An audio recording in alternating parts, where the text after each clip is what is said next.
This is a monument to the heroes of Warsaw.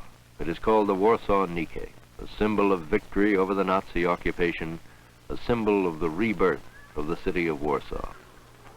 Today, children play at the base of this statue, where but 21 years ago, death and total destruction filled the air.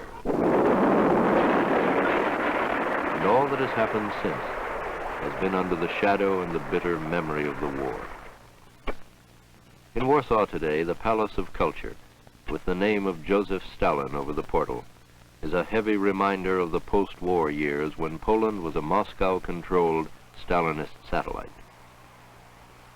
Then in October 1956, the Polish people brought an end to the Stalinist period and returned Władysław Gomulka from political imprisonment to high political power. The nation embarked upon the Polish road to socialism. Now, a decade later, in this Catholic country with a communist government, there is a new generation.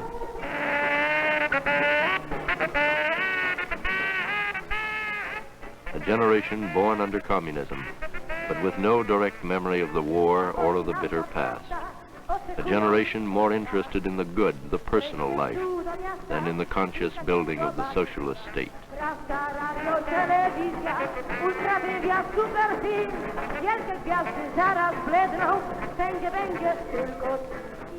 In its Changing World series, the National Educational Television Network presents a documentary on Poland and Polish youth.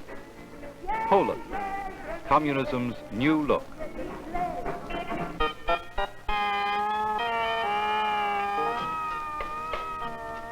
This song is a current bestseller in the city of Warsaw, which is not at all the drab capital of a communist nation that many Westerners seem to expect.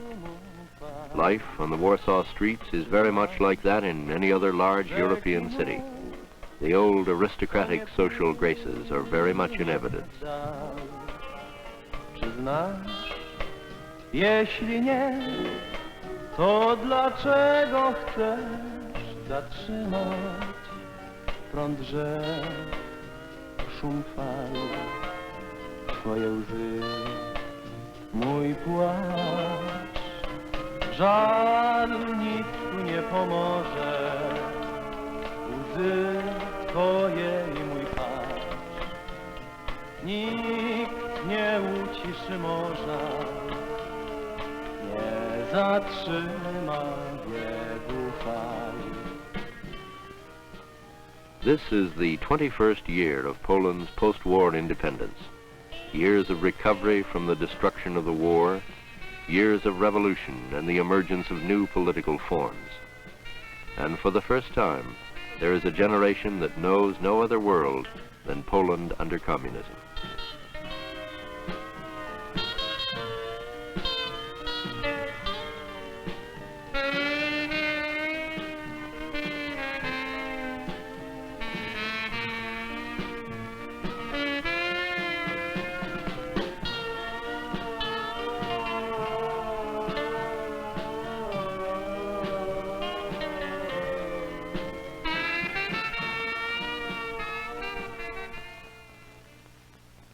This is the garden of a private home in the most fashionable section of Warsaw.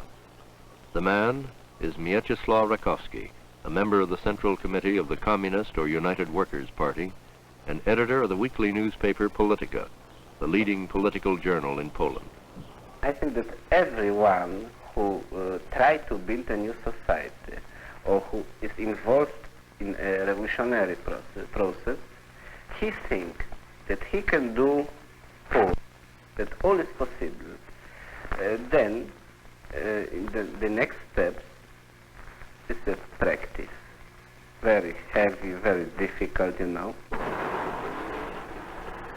Recovery from the war has been difficult and costly, and today there is a curious mixture of pride in what has been accomplished and frustration over the next step. The center of national pride is Warsaw itself, a city literally risen from ashes.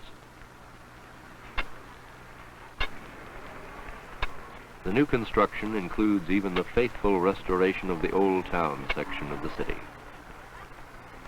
Today, life in Poland is described as being stabilized.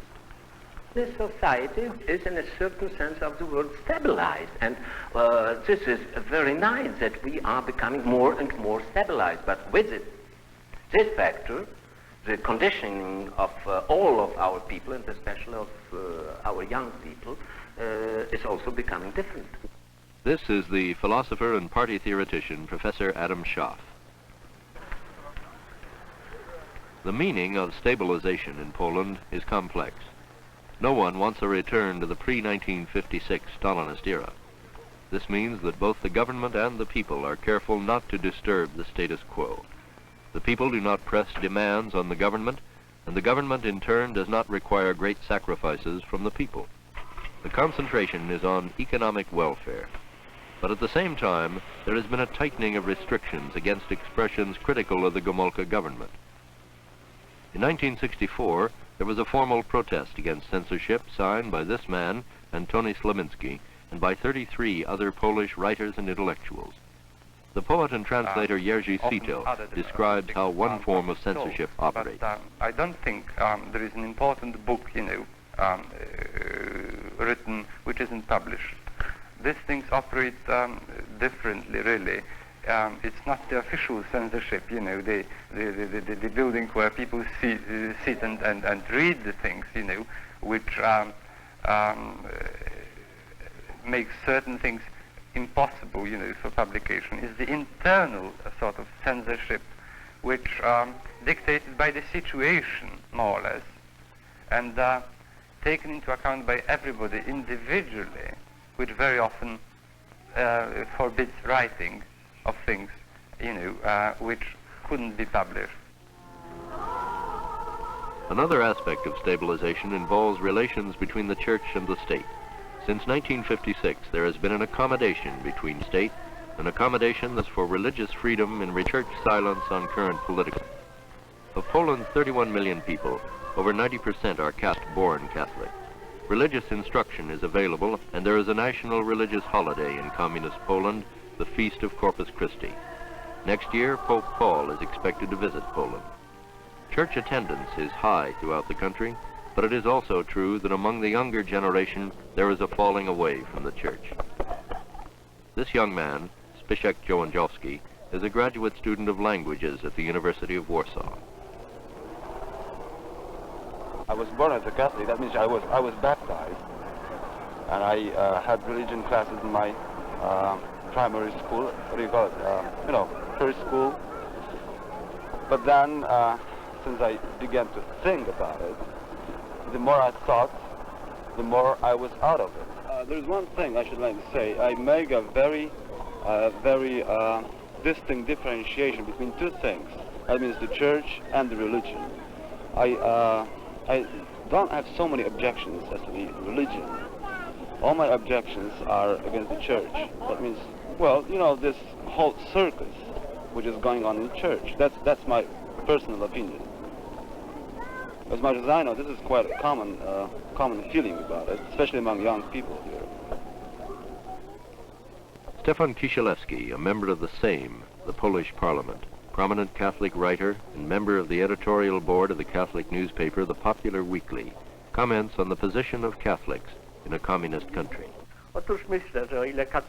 I think that a Catholic has no difficulty in accepting a system of nationalized production or state production, of course within reasonable limits, within range of economic necessity. But the world outlook of communist or Marxist philosophy is impossible for a Catholic to accept. If this was a necessary condition, he could not consider himself a socialist. And also a political system in which one party makes the decisions and certain people in that party have absolute authority cannot be accepted by people who profess to a different outlook.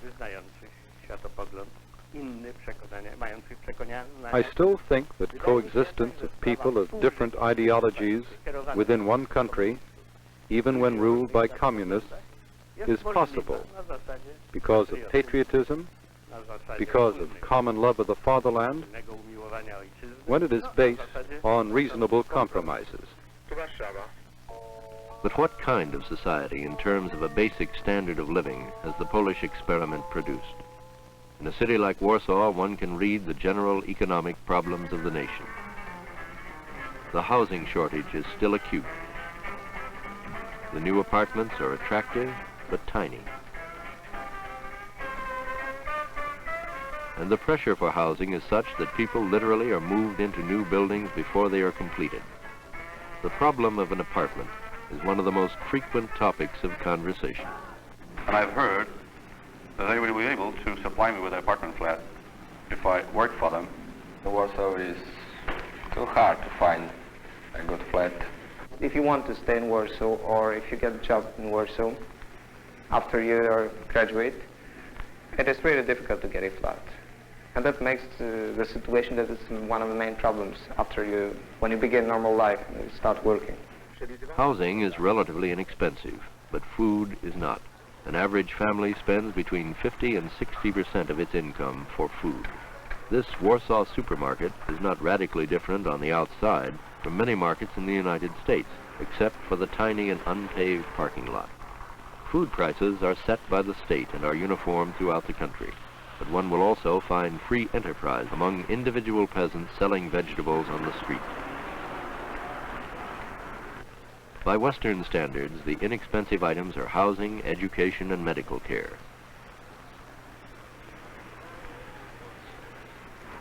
But clothing, by the same standards, is relatively expensive. A man's suit can cost as much as 2/3 of a factory worker's monthly wage.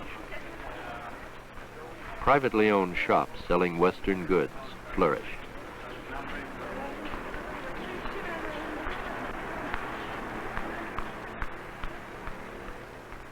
The open-air flea market, specializing in Western clothes and shoes, is always crowded.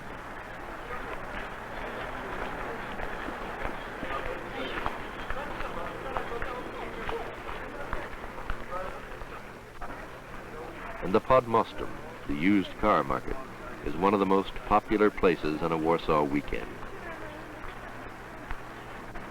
To buy a car through normal state channels may require as long as a year's wait, and its price may equal 2 to 3 years' salary for an average wage earner. At the same time, for the majority of Poles of peasant or worker origin, they have never had it so good. However, with the demands of a growing industrial population and the exodus of young men from the farms to the cities, a major crisis looms ahead in Polish agriculture. When asked about articles in Politica on agricultural policy, Editor Rakowski replied, This is our weakness, I must say, because the small farms are too small, and we must do something, but we don't know what we can do. 63% of the farms in Poland are less than 12.5 acres. Collectivization of agriculture along Soviet lines was never seriously attempted in Poland. And today, 90% of all farms are privately owned, and many peasants own farms in which the plots of land are separated from each other by a mile or more. This is a farm in the village of Kuropatnik in the Polish Western Territories. There have been attempts to form cooperatives in the villages, but as Rakowski observes, we try to build these cooperative villages. Nothing, no result.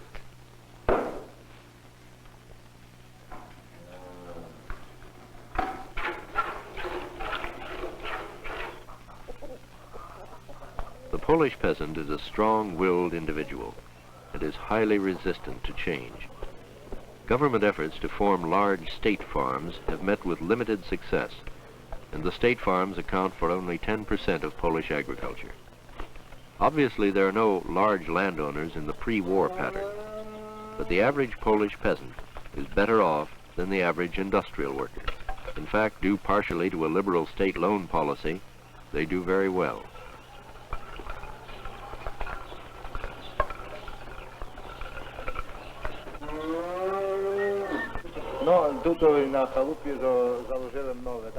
Here on my house, I put a new roof. On the stable, I also laid new shingles. Also this year, I built a new toilet and rebuilt the barn. This shed is entirely built by me.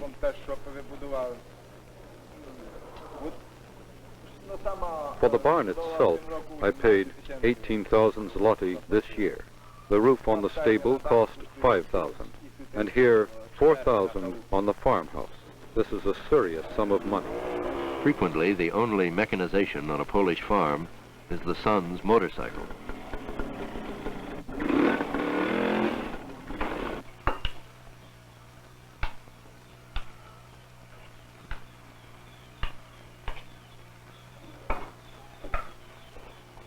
Given the relative affluence of the peasant, it is easy to understand why the Polish worker has an attitude described by Rakowski in this way.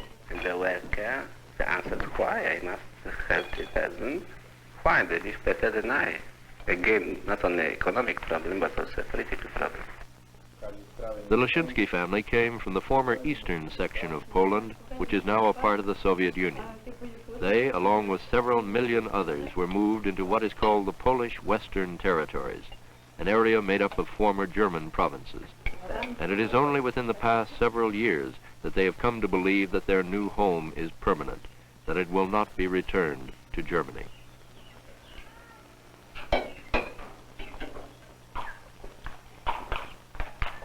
The Polish peasant can hardly be described as a dedicated communist. At the same time, the peasants are not against the Gomulka government. There is a kind of arrangement to the mutual benefit of both. The peasants own land and flourish, and they give at least tacit support to the government. And the government, in turn, is banking on the possibility that new opportunities, particularly in education, will erode away the traditional conservative patterns of life in the rural areas. I came at the end of the war from prisoner of war camp in Germany. My wife was already here, and since then, I'm here. And the children, I'd like them to work not as hard as we, their parents, and we will see what will come out of it. If they will study, something will come out of it. Do you think you will stay here on the farm? Rather not. I want to study agricultural machinery. I have to study for 3 more years. And later? I want to work or study more. I'll see how I'll be doing at the technical school. I'd rather go to the city. I'll see. Maybe I'll find work which is connected with farming. When do you plan to get married? When I finish school. The kings of life. This is a phrase used by many a city dweller to describe the Polish peasant.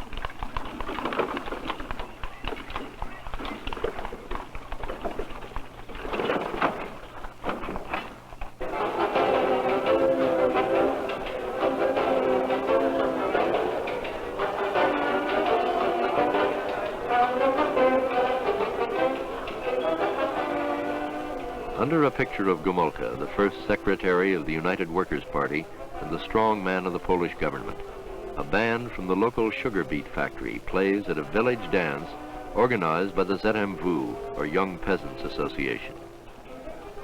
The action is heavy-footed and vigorous, and any dance style goes.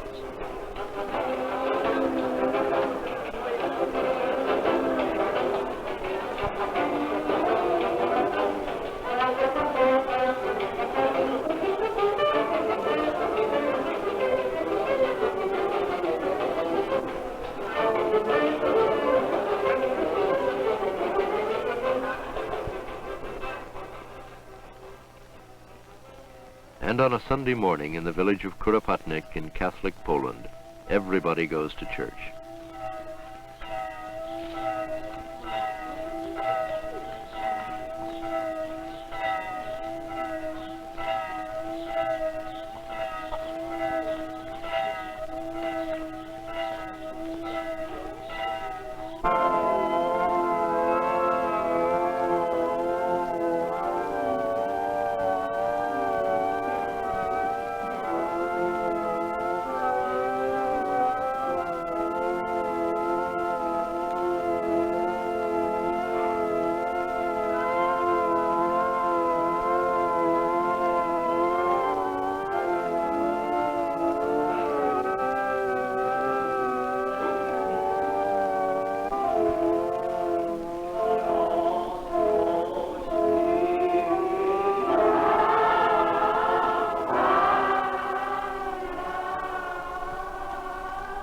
persistence of the traditional modes of life, affected more by the weather than by politics, is nowhere more evident than in the peasant villages of Poland.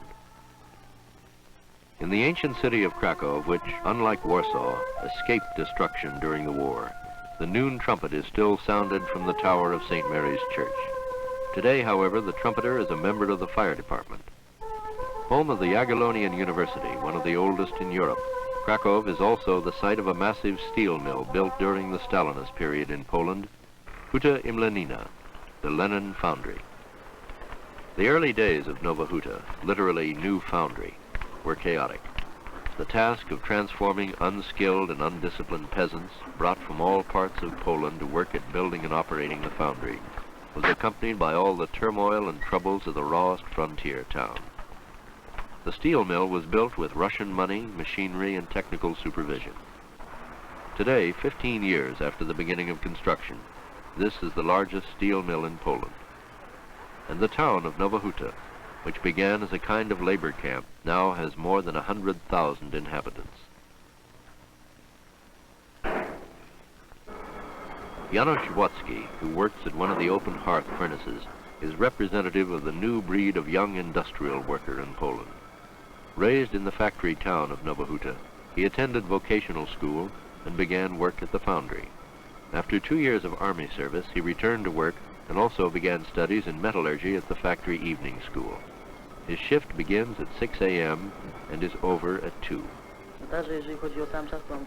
Free time, I have very little, an hour of it.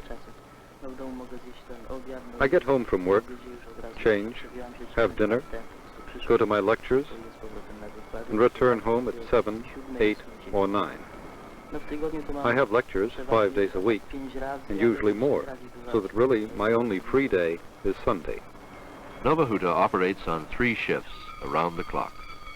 Because of Poland's need for foreign currency, the products of Nowa Huta are not used domestically, but are exported. The primary buyers are the Eastern Communist countries, but some products, galvanized sheet iron in particular, are exported to the United States. The sign in this rolling mill exhorts the workers to remember fascism.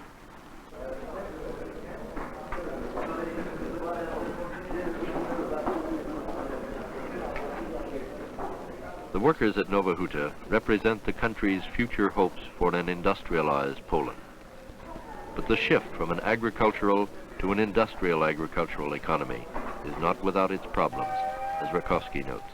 We imported the modern machines from England, but the man who's standing at this machine, yesterday he was still a peasant. And you have not only in this moment the economic problem, but also a political problem, social problem, a cultural problem. Janusz and his young wife live in Nowa Huta with his wife's parents. He and his father-in-law, who also works at the foundry, commute by streetcar. It's about a 10-minute ride. His great dream is to have an apartment of his own. The biggest problem for a young family is an apartment. My wife is working, and I'm also working, so we are saving money now. We had such a system that we could rent an apartment through the factory. But now it is a more difficult situation, and everybody is applying for a cooperative apartment. You can save 100 zloty a month, so that at the end of 4 years you have 4,800 zloty in your apartment saving book.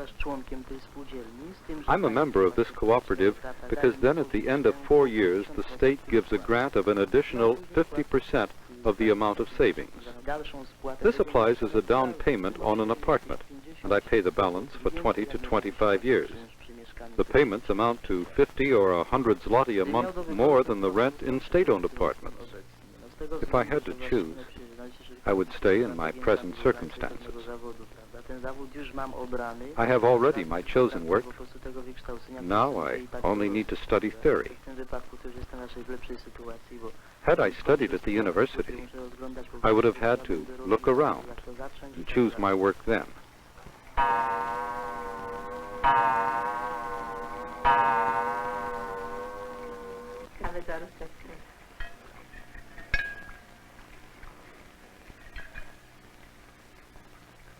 The 3 p.m. dinner hour is customary throughout Poland.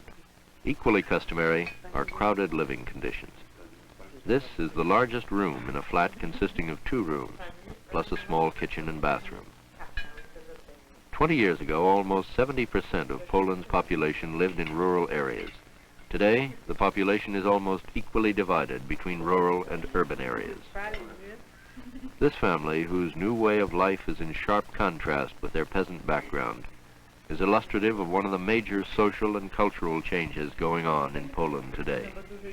The father, Franciszek Piepczyca, who has been a member of the Communist Party since 1948, explains why he left the farm for the foundry. When under your window a great industry is being built, the promise of better pay and better life appears. In the Krakow district, the farms were so parceled out that you could not even count the parcels in acres.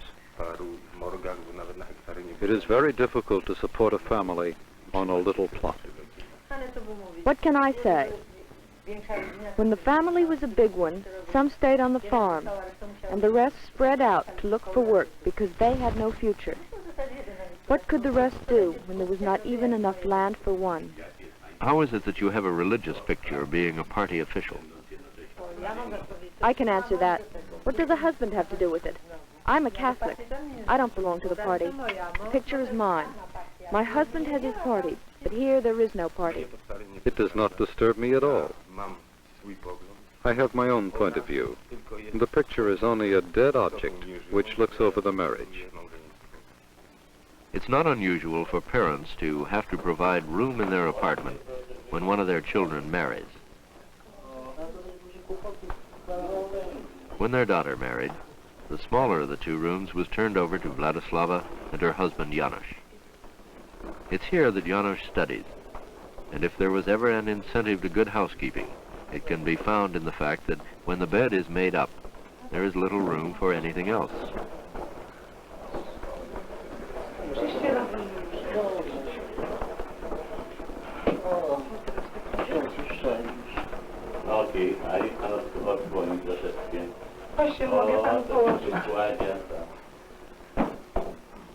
Like most Polish couples starting out in this way, they have no plans for having children, at least until they get their own apartment.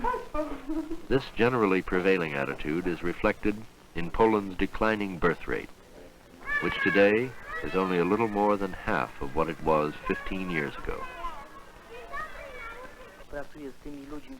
I work with a group of people who study like I do, and whom I also meet after work. And among them, I think that I'm average.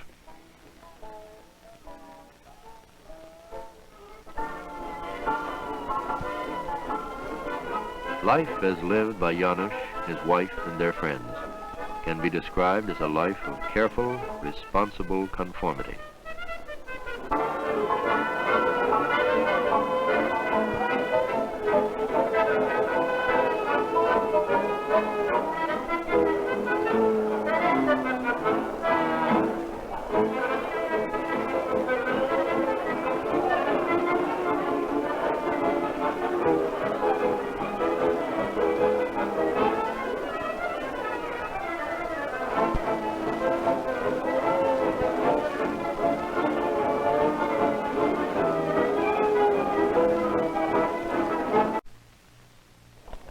There are many detour signs on the Polish road to socialism.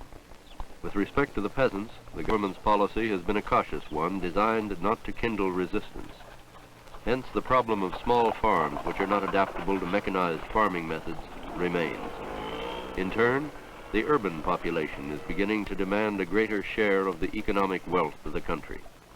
But the rate of industrial development has slackened in recent years, and it is an economic fact of life that when industrial development in a credit-poor country is forced ahead, somebody has to pay. The main area of national life in which the Polish government is not holding primarily to the status quo is in education. No one need be reminded that education is a primary means of effecting a gradual social change. and the Gomulka government has placed a high priority on continuing the development of Poland's educational system. All education, including the universities and polytechnical institutes, is free, and scholarships to cover living expenses are easily obtainable from a variety of state sources. An intentionally discriminatory admissions policy favors the children of peasants and workers. This is a recently completed dormitory for young men attending Warsaw Polytechnic. It's called the Riviera.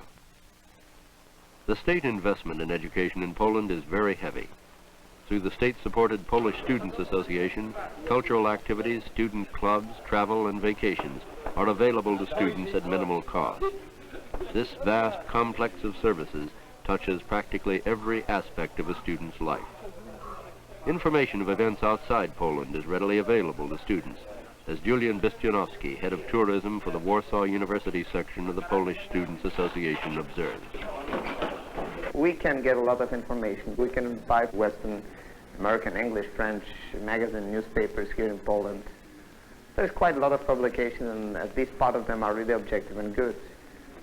And then you'll have a lot of contacts with foreign students coming here. So I don't think there's a lack of information a problem here. The Polish student is very career-minded, a fact which at times makes him appear different from the more politically active students of the period immediately after the war.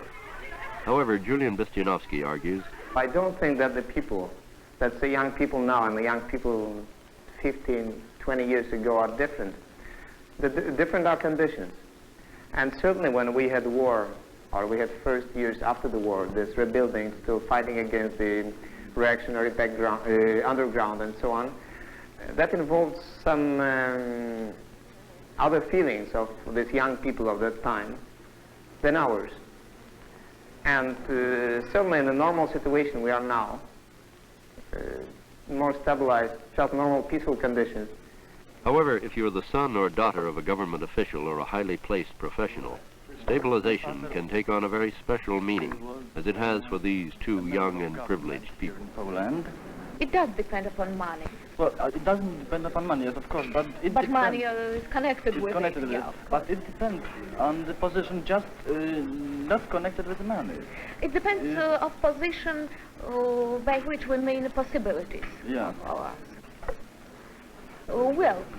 I mean that all of us, we can afford our winter holidays in Zakopane, which is very expensive. And the summer holiday in Zapat, which is Yeah. as well expensive. And summer holidays in Zakopane, which is also very expensive. Yeah. And skiing and skating and driving cars and have some nice trips out of Warsaw for weekends, fishing, hunting, riding.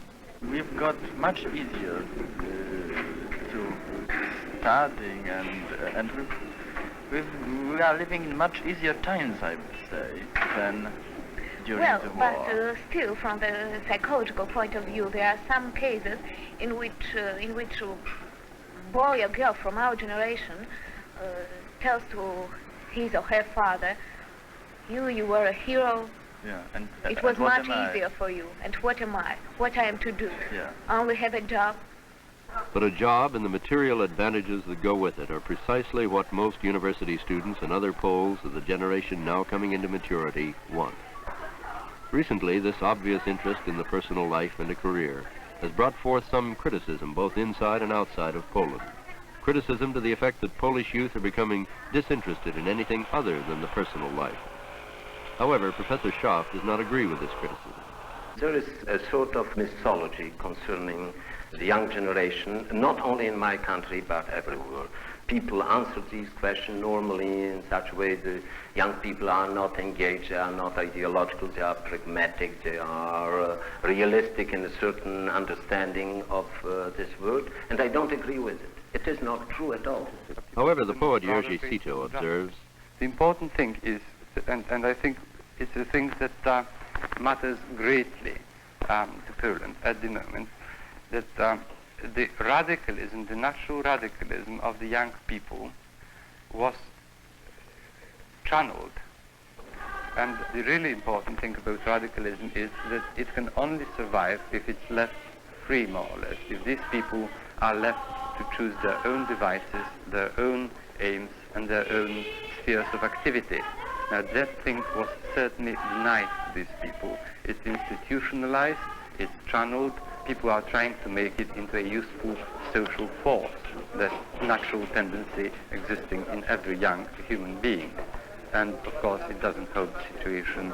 On the contrary, it liberates that mocking, sort of ironical, cynical attitude, and deprived of these possibilities on the surface, they are trying, of course, to substitute it with things real, things material, things we were talking about, you know, the motor car, the easy-go, lucky, you know, sort of life.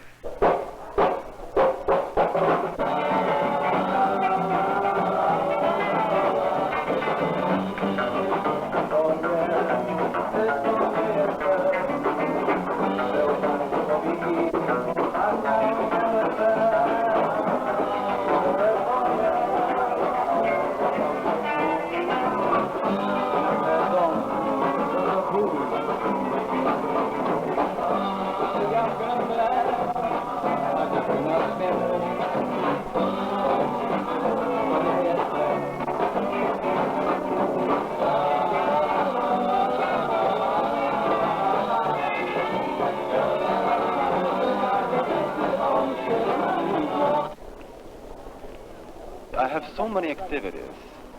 You know, that means, you know, studying, working. Then again, I have my jazz activity, which takes quite a lot of time. I'm just trying to live my life in a best possible way. That means, what is the best possible way now again?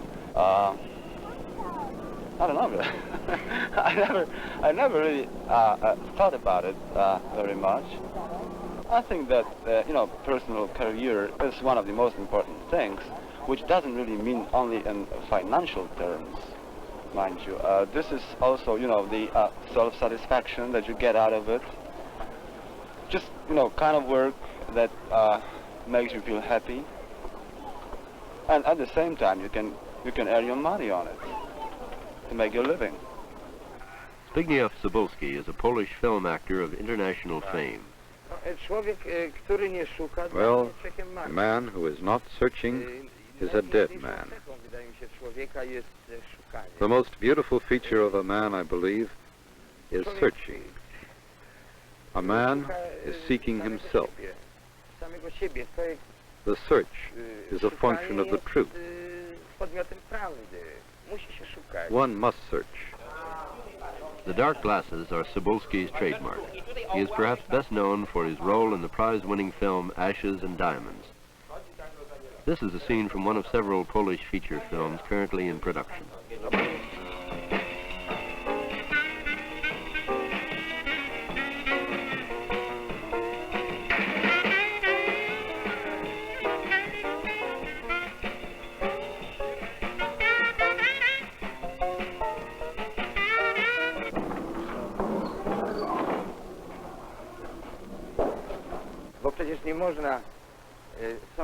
One cannot judge young people watching them dance the surf and the twist.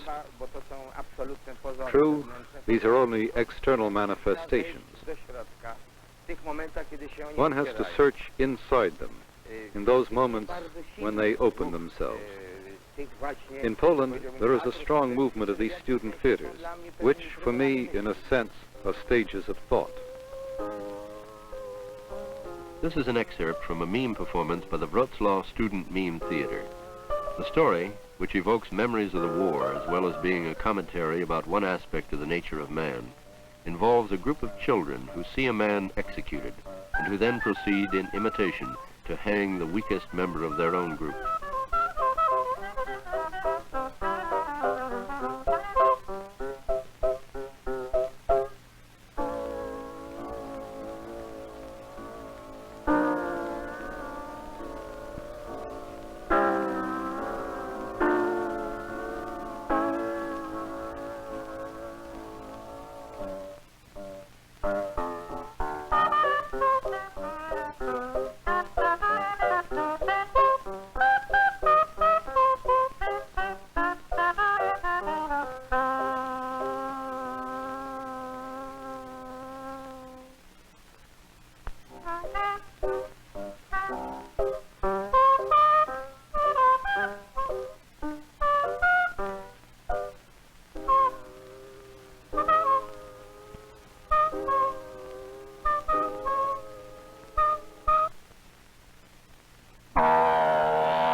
However, at Giżycko on the Mazurian Lakes, at a camp run by the Polish Students' Association, a very different subject matter was being explored.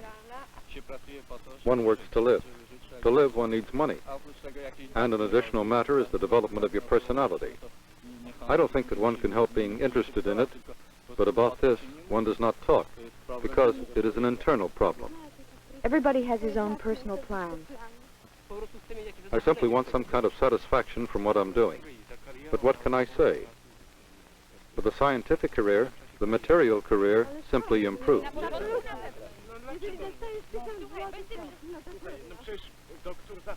But remember that a doctor earns more than an MA. But a doctor's degree takes 10 years, and you get an 1,800 zlotys scholarship, 2,000 at most. So now the most important thing is work, and finding an apartment, somehow to get settled. When a student marries young, this may terminate his studies. Sometimes you marry without thinking, and then you must stop. We marry later because we're more liberal about relations, and early marriage is not necessary. If the life is good, and we can live just as it is, well, I don't know. Life is good. Ideal. The most important thing is for the parents to try to understand us, which means if the parents would be interested in our problems, if they would try to live our life, then the relations between us would be very good. There is no conflict between two generations, but a conflict between two ideologies. That means we don't quarrel with our parents. We understand that they're right in their own way. But we have our own life, and we can't always follow our parents' advice. They can't understand that we sometimes understand much better than they do. The obsession with worries is infectious. We should remember the lessons of war, but we don't want to think only about the past. Absolutely not. We don't believe in war. Why do we have to relate to bad life, to those circumstances which our elders tell us about? At the same time, there is in every Pole a kind of genetic memory of the war. The war, so, you know, in Poland where each family lost at least one person, sometimes more, during the war, we were educated in the atmosphere, still, well, among people still remembering very well. And we are feeling that very strongly, the question what the war means. So we really feel it, that the only and the most important condition for normal life, for normal development, cultural, economical, any other, for normal personal happiness or something, is the peace.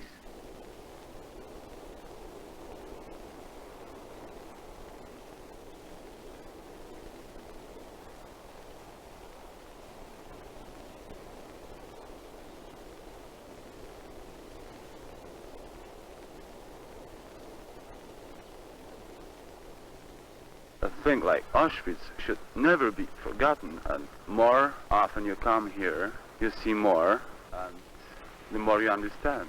You could hardly find a family in Poland which hadn't lost at least one member of the family in Auschwitz. And I think every Polish family could find its grave here in Auschwitz, and that's what makes us feel so strongly about it. There are those who may not know that Auschwitz is the Nazi concentration camp where 4 million people met death by starvation, beating as victims of medical experiments, by hanging, by firing squad, and in mass execution by poison gas. And there are those who have forgotten this museum of man's inhumanity to man. The fear of a revitalized West Germany amounts to almost a national phobia in Poland.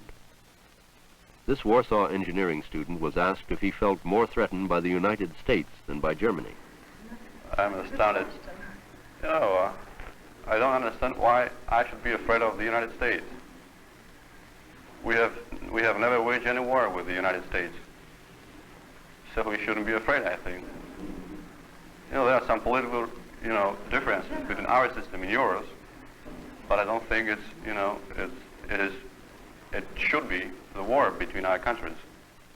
Although there is public criticism of the United States' action in Vietnam within Poland, there is also a deeply ingrained belief that open relations with the West are possible and, in fact, necessary. Stefan Kisielewski observes, I have often said that Poland is a kind of bridge between East and West, between capitalist and socialist countries, between materialism and spiritualism, and that this Polish experiment may produce interesting results. Also during the Cold War, the relations between Poland and some Western countries are much more, are greater than in another case, you know. And therefore, for instance, look, now you find some information about the economic relations between Romanian, for instance, and Western Germany or United States and so on. But we are the first in Poland which we try to find agreement with Krupp, not another socialist country, you know. So I must say that maybe it looks sometimes that Poland is now one of the latest, one of the nearest position or something. But true, really. Our connections, our relations with Western are rather great, and we develop these connections, you know. Maybe we aren't so modern as the people want, some people. But important is that we go on the same line or the same way in which we thought, about which we thought in '56. October 1956 is the magic date on the Polish calendar, not only because it brought an end to the Stalinist period, but also because it promised a general opening up of criticism of government policy and the opportunity to re-examine Marxism in practice. Poland was first that changed the situation. It was an important change in our political life, in cultural life as well, and economical as well, and economical too. But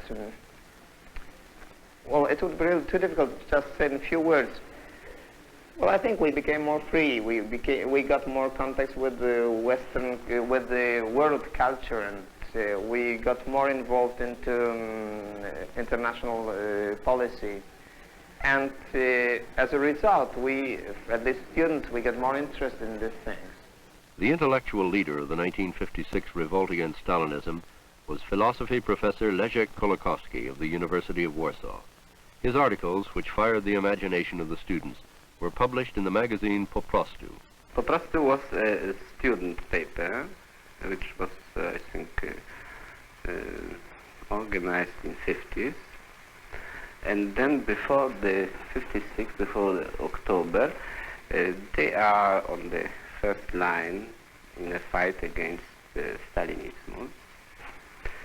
And after '56, began the trouble with this paper in this way that the staff from Po prostu, as I understand, was against the general directions which are coming from Central Committee, especially from Gomulka. It was extremely interesting. It was the first, after a long period of absolute deadliness in Polish press, the first paper which you can take, read, and become intellectually stimulated by the contents of the paper. It certainly voiced the discontent of the society at that particular moment, and it certainly showed that all those elements within the society which thought that the change is inevitable, and if it's directed in the proper way, it can save as much of the so-called Polish road to socialism from the total disaster, calamity which occurred at that particular time, without throwing overboard everything that was important and valid. But Po prostu was closed down by government order in 1957. The critical question today is whether or not the key idea of the Polish October is still alive. The idea expressed by Kolakowski. Refusal to be directed in our own decisions is the refusal to recognize any authority, any ideological dogma as something untouchable. The sociologist Jan Sheletsky comments on the ideas of today's youth. They don't believe that the world may be perfect, and that they don't believe that there is in the whole world, and in Poland too, a political organization which can make things perfect. They are against a big ideology controlling the whole life. And from a different point of view, Adam Schaff explains, they look forward for a better future, for better conditions of living, for, let us say, becoming in this or that sense richer and so on. I read papers and I know what's going on in the world, in the political world, as I think everybody does. But I don't particularly care for it. I mean, you know, I'm not a member of any political organization, if that's what you want. There are people who are responsible for politics, so let them you know, worry about it. But there is also a quite different attitude among many young Poles today. The students in Poland generally know what they want. They know. And they realize that their future is to work. Is to work for the country. This young man, Karol Skornik, is being trained as a nuclear engineer. Eventually, he will be in charge of a nuclear power station in Poland. And Krzysztof Burchardt is a computer specialist and student of automatic control at the University of Warsaw. Try to use control computers in Nowa Huta. Karol and Krzysztof are examples of an emerging new elite in Poland. They are well trained, and their approach to life is more scientific than political. They are inclined less to romantic gestures than to careful step-by-step planning of economic and political changes within Poland.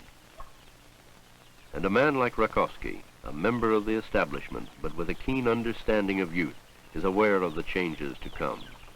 In Poland now is a tendency to just to have a status quo, but I don't think that just in the same moment the people are against any changes. And I can't say that this is a type of conservatism, but rather the people want to change the situation, the people and the political forces in our country, step by step,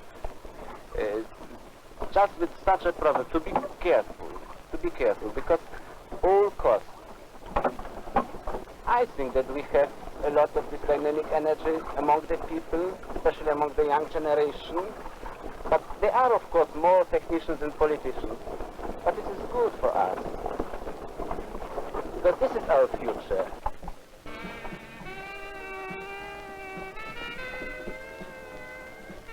At the moment, Poland has reached its first plateau. The old ideological battles are over, but there is an uneasy truce between the cautious hold-the-line attitude of the socialist old guard and the growing demands of those whose view of life is not shaped and limited by the experience of the war. The young Poles of today are well-educated and tough-minded, and barring a radical upheaval within the communist world, they will inevitably move into positions of power. When they do, their decisions, economic and political, will tend to be made on a more open, efficient, and far less dogmatic basis than the socialist old guard. This can mean only an acceleration of change within Poland. It may also provide a more realistic and less ideological basis for relations with the West, relations based on mutual interest and the recognition of Poland's unique value as a bridge between East and West. A realistic and flexible U.S. policy will be required to encourage and to take advantage of the coming new look in Polish communism.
NET, the National Educational Television Network.